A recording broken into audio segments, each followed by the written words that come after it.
Hi everyone, this is Jackie Yockey. Okay, today is going to be a wonderful program. This is my last interview at the National Religious Broadcasters, and do I have two guests for you. If you're like me, they're part of your family. Now Pat Robertson really thinks they're part of his family. Why? With me today from Duck Dynasty is Al and Lisa Robertson. Thank you. Oh, it's great to be with you. God bless you, Absolutely. Lisa. Thank you so much. Well, my first question is, you were always known as the beardless Robertson. That's What right. is going on I here? got a little scruff working just because I knew I was going to talk to you at the end of the day, so I wanted to show you what a Robertson looks like with a 5 o'clock shadow.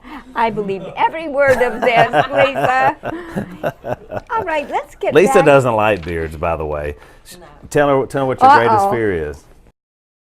My greatest fear is to wake up one morning and be beside someone that looks like Uncle Si, or Willie, or Jace, or Phil. That I don't think I could handle that. And it's funny because Mom is just the opposite. Mom says, if I woke up and looked over and saw your daddy without a beard, I would think I was committing adultery. And I said, well, Mom, then he better keep that beard, you know. So, but yeah, beards are a big part of the family. But I was a pastor for 22 years, and so when I would be in church, you know, and the little ladies of our congregation would come up, and they have a way, and so I'd start letting it grow out, and they would reach up and say, "You're not going to look like your daddy, are you?" And I was like, "No, ma'am," you know. So I learned to shave and shave often. So, and I bathe too, which is unusual in my family. So, it's just the family we live in.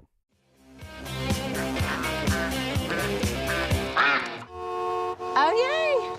The peas are here. There's Al's here. Yay. Well, they brought in the big guns. Hey, Al. What's up, bearded brethren? Hey. For whatever reason, our oldest brother, Alan, got away with never growing a beard. I figured y'all needed a beard wrangler here to whip these boys into shape. It may be odd to call a pastor the black sheep of the family, but that's what he is. This is what your wives would like right Ah, amen. here. See what I'm saying? Do we have to relive this every time Al's here? He doesn't have a beard. We have him. What's the big deal? The perfectly shorn black sheep of the Robertsons. We have to bring the pastor in. You've done plenty of weddings, huh, Al? This is my bang zone. I'm loving it. Did he just say bang? Not so much. And you're here to help corral these guys to help us. I spent my whole life corralling. Of course, you see what good it's done. These two are still as much idiots as they ever were. You notice he said you two. Al, you got one that turned out all right? If anyone's ever wondered where Jace and I learned to torture Jeff, Alan taught us everything we know. You did a good job with her. Yep, he's the daughter that never had. All right, let's start unloading. Come on. That smooth-faced man of God has a black belt in purple nurples. Now we're back with the high school sweethearts, Al and Lisa. And we're going to hear about how they got married, went through adultery, and still made it through together. I was in New Orleans, and I was in a full-blown prodigal son mode. And I realized if I continued on the path I was on, I was never going to see 20 years old. And so when I finally surrendered to Christ, I came home, and I knew, you know, that women had been a major problem for me. And so I was just going to walk alone with God now for a while. But when you're 18 years old, that lasted about 2 months. And I thought, you know, I need a woman in my life, but I need a good woman. And so I called Lisa up, and she was seeing this guy pretty seriously, and she was just graduating high school. And I said, well, I heard you were dating somebody seriously. And she said, I was. And I said, or I am. And I said, well, you want to go out Friday night? And she said, sure.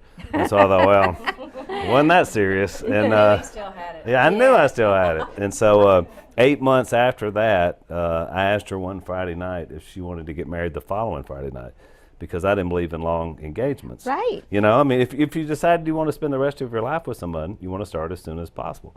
And so we did it, and wasn't a big hit in the family, her family. My family thought it was pretty cool, but you see my family, you know, Oh, so yeah. you know how it is. But hers not so much, and so we had to work through a few things. But so we got married fairly quickly, lived in the front room at my grandparents' house, right there on the river. We were all part of the family business. Back then, my grandparents were alive, and so it would be Pa, it's what we call my grandpa, and Dad and me. out turning duck calls, you know, and the little boys, you know, they were in school, they couldn't do much, and they still don't do much, as you know from the show. But you know, we built it right there, and so that was how our life began, which was it was a pretty, you know, peaceful, good way to start. We didn't have anything, but we loved each other, you know, so we started out the right way. Unfortunately for Lisa and I, we never really dealt with a lot of that baggage that we brought into the relationship. And so, you know, we got about 15 years into our marriage, and Lisa had an affair with a guy that we went to high school with. And so obviously she was not in a place where she needed to be. And so now God was going to have to work on her.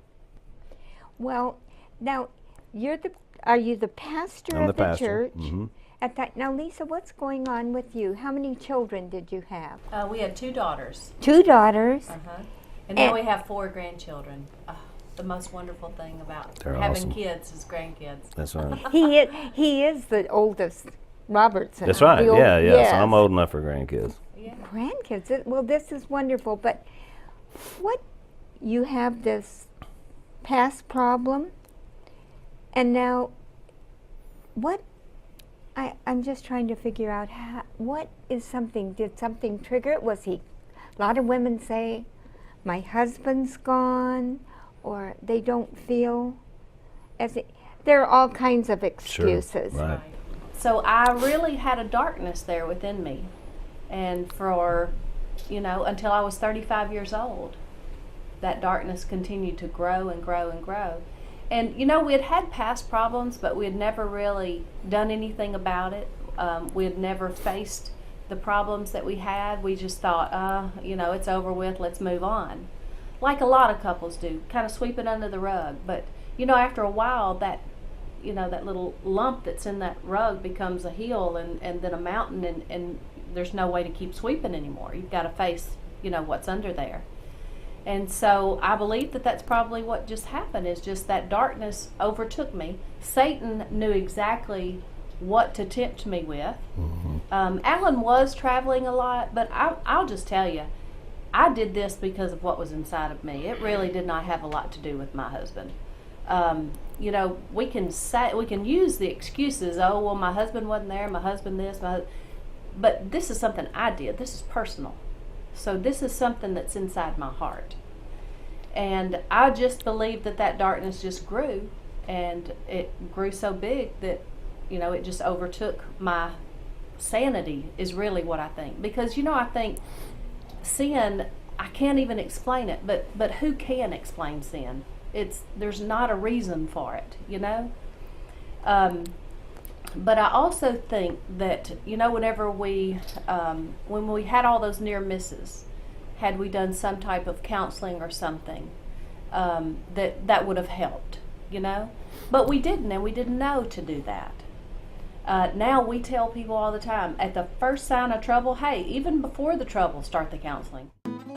Now, listen to Lisa's story of radical repentance as she finds herself at the foot of the cross, confessing her sins to the entire church. I went forward on a Sunday morning after all of the this came out, and just said, this is who I am, this is what I've been doing, and I don't want to be this way anymore. In front of the entire church. In our church. And you know what I love? It was a broken woman coming to the feet of the cross, you know, and saying, I need Jesus more than I need the next breath of fresh air. And that changed Lisa forever, but then that changed us forever. Because through some time, it didn't happen with the snap of a finger, but through some time, we were able to work back together.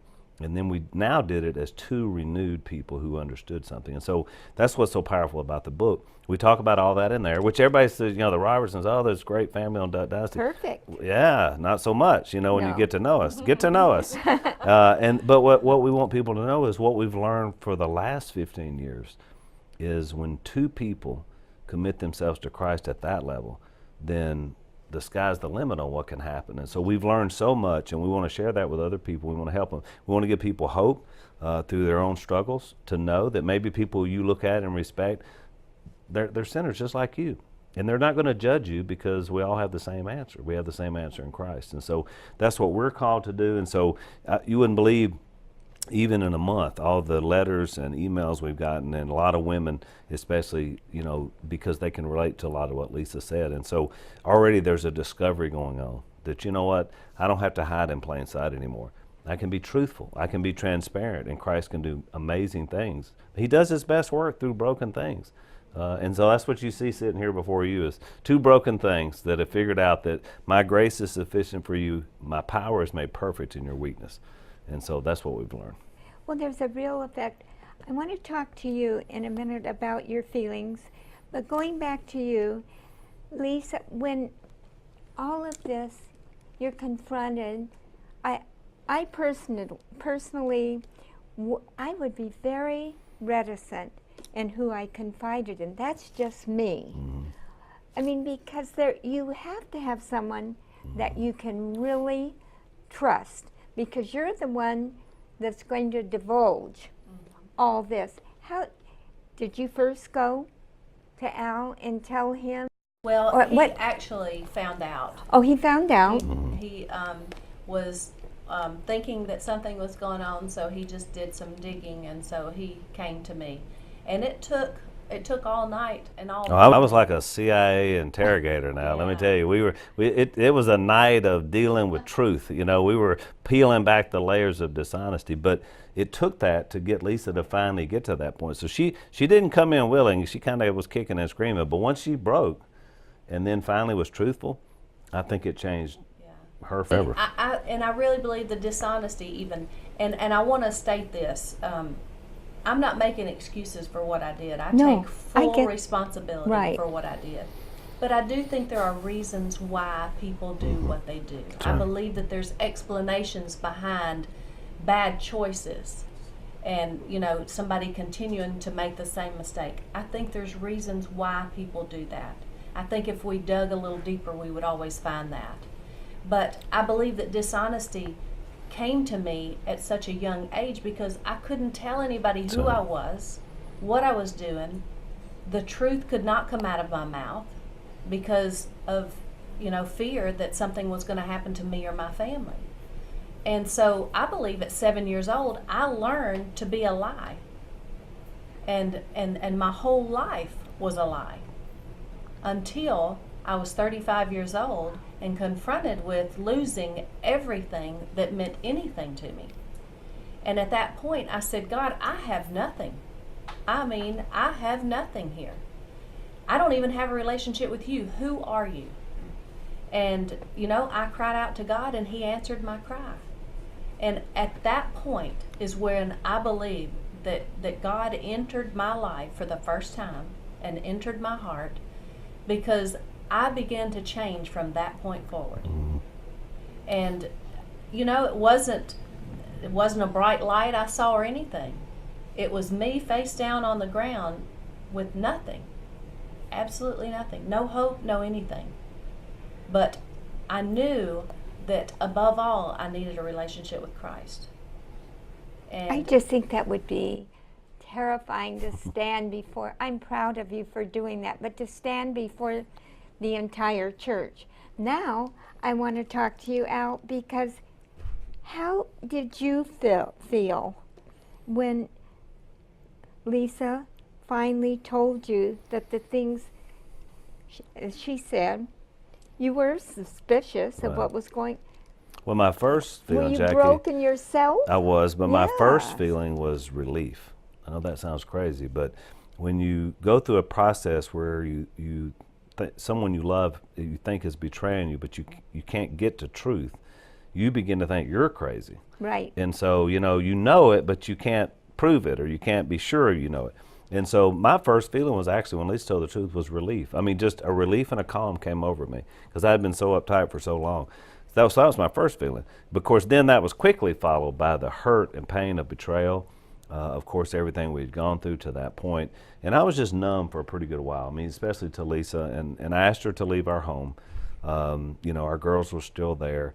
She moved in with a neighbor who's one of our best friends and still is, and some people that walked with Lisa. And so she was surrounded by a group of women. You were talking about trust, and she had some confidants and people there that didn't judge her but loved her. through that process. Because as you can imagine, in a large church where we were, I mean, a lot of people were upset about everything that happened at her and me.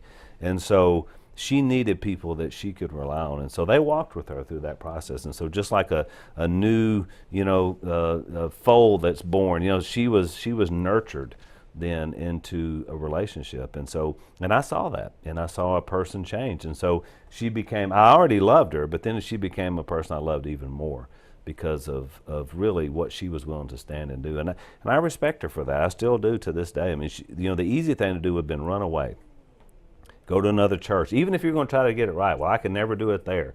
I can't do it with his family. I can't do it with that. But she didn't. She faced it. And to this day, as she just told you, 15 years later, she's willing to take responsibility for her mistakes. I've done the same with mine. And that, to me, is then the step towards getting help and healing. When you can take responsibility for your own sin and your own action, don't blame it on other people or other things. Own it, and then let God deal with it.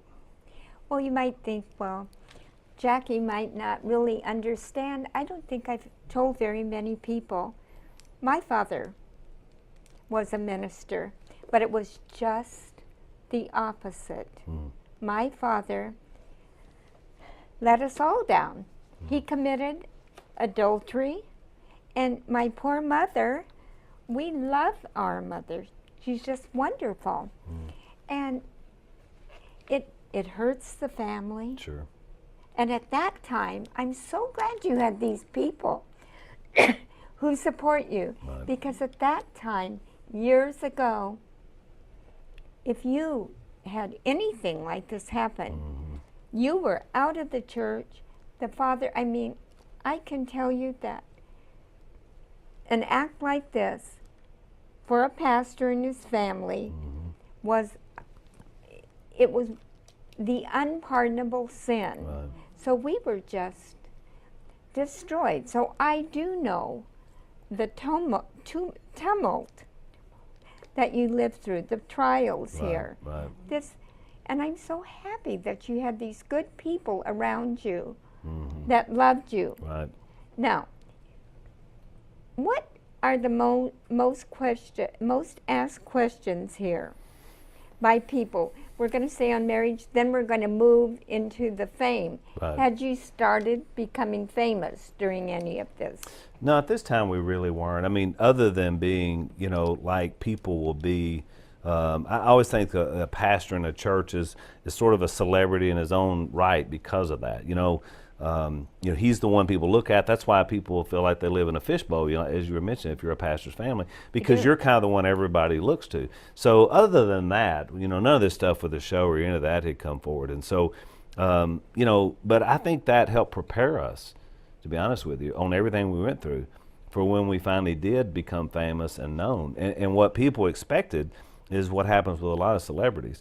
Even though we don't consider ourselves celebrities, by the way, we're just people from Louisiana, But We got it. But at the same time, I think they get into this thing. They begin to think they're such a big deal, and then they don't want people to know that they are like everybody else and they make mistakes, and so they begin to close off all the ranks, and they don't want anybody to know. And then so you got this whole industry out there that's trying to just get some little morsel of something and throw it on the internet or someplace or a video. And so then there's this whole back and forth. What Lisa and I figured out is, we detonated all our time bombs ourselves a long time ago. And we talked about it openly. And now we've written a book about it. And there's nothing that any organization can try to dig up on us that we haven't talked about plainly. I was thinking of this. This is great. Yeah, exactly. Because then you don't have that fear and worry like, well, if they find out about this, that just shows how more powerful Christ is. So there is something to that, and I wish, but unfortunately a lot of people that struggle with that are in love with the fame or something else more than they're in love with the Savior. And that's the problem. You got to want to serve it. And it's interesting because we've done a lot of secular media about the book, and the question I get asked the most is, why would you talk about this? Because they're used to dealing with celebrities who would never talk about this. And I said, because we want to help people. And they look at me like I'm from Mars. They're like, help people? Yeah, there's people struggling just like we did, and we know the answer. We know how to get past it. If I held that in, I would be stingy with God's victories. I don't want to be that guy. And so I want to help as many people know what I know. Don't you think after going through this, I think if I knew what I knew now and had heard, I would have encouraged my mom and dad. They really loved one another. That's right. And it was just something Yeah. that happened. On the last portion of this program today, Jackie gets to ask Al about being on the free speech panel at the NRB. Lisa also divulges info on possible presidential candidates from the family. Oh, and maybe you'll see them on our next tour to Israel. The Benham twins, and which they have an interesting story. Secretly, I want to be a Benham triplet. That's one of my goals in life, but that's another story. But I was with those guys and a wonderful man from a Christian college in Canada that I had not met until today, and he told some very scary stories about what's going on in Canada to religious freedom, which was much more frightening to me than even what I hear about going on in the U.S. And also a sobering reminder that we have to be very vigilant and strong, because we don't want, the government to come in and begin telling pastors what they can preach, and that's what's happening with some of those guys, which on the air, which is amazing. And so, but we talked about, of course, our situation with A&E and also just us doing what we do. So it's important as a reminder. And me being a pastor, it's easy sometimes, I think, for pastors to just think, that their job is in their flock, and as long as they keep that going, then they don't really have to what's going on outside out there, and somebody else will take care of all that. But I think that's a huge mistake, because we are all connected in community and country, and so we've got to be able to take care of each other. And so we got to take down some walls that have kept us divided, and we got to be vigilant, because our culture is in trouble, and the church and the people of God are the one that's going to lead it out. So I really encourage pastors to continue to preach and teach truth, and don't be afraid, and don't start self-censoring. You're God's guy or God's gal, and so you need to step up and do that.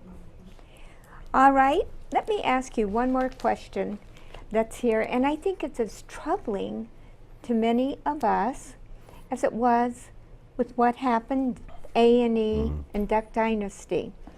All of us are so excited with Prime Minister Benjamin Netanyahu. We love Israel. We support Israel. We believe God said, I will bless those who bless you. That's right. And we like him. I mean, through some circumstances, I have met him, and accidentally I was the only one that could have dinner with him. And he was wonderful. This is some years back. We want him to come to the United States. What do you think? Do you have any thoughts on this?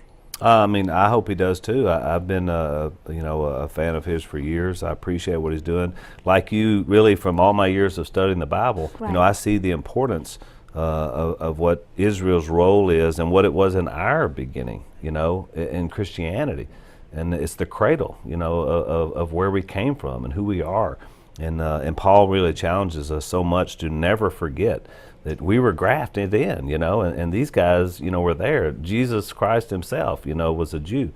And so I think it's important for us, especially as American Christians, to understand that we have something to offer in terms of support and help, and in a very dangerous place in the world, obviously. And so I hope we can always bring stability and success to Israel in every way, including their leadership. So. Okay, 2 more questions. One is, have you been to, no, 3. Have you been to Israel? I have not been to Israel. Has not been. That's right. And we all pray, we're all praying that you go. I want to go. Yeah. Is that 2 questions or 1? It's That's kinda 1.5. There you One go. and a half. Okay, here's the last question. How about the Robertsons? Pat Robertson ran for president. He did. I was right there helping. I was right with him. Let me ask Lisa. Lisa, any hopefuls? We all, we trust and believe this Robertson family. We want people in government that we believe in. Anybody? Well, Alan You heard had- anything? No. Oh. Alan had a cousin that ran for Senate, wasn't it? No, he ran for Congress. Congress. Yeah. And but he didn't make it.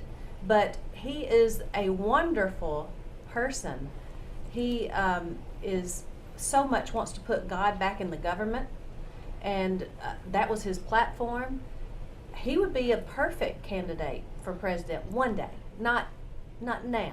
How but He's- about a he's- congressman? Yeah, congressman. Can that we was get right. somebody? Oh, he would be a perfect one for that too. His name is Zach Dasher. and Zach he- Dasher. Zach Dasher. I don't know that the And he is Cousin. wonderful. he's a cousin. He's a Dasher, but he's half Robertson, so it Yeah, works. his- But it's Phil's sister's son. yeah, a lot of people will say, well, they'll have signs at places we go, and they'll say Phil for president. So Dad always says, he said, you know, or somebody will yell out, Phil for president, you know, because they love Dad. And Dad said, well, I tell you what, if I get up there in D.C., there's going to be a lot of changes, you know, and everybody cheers, you know. He said, the first thing I'm going to do is take all the foreign aid we send everywhere all over the world and send it all to Canada so they can grow us some more ducks.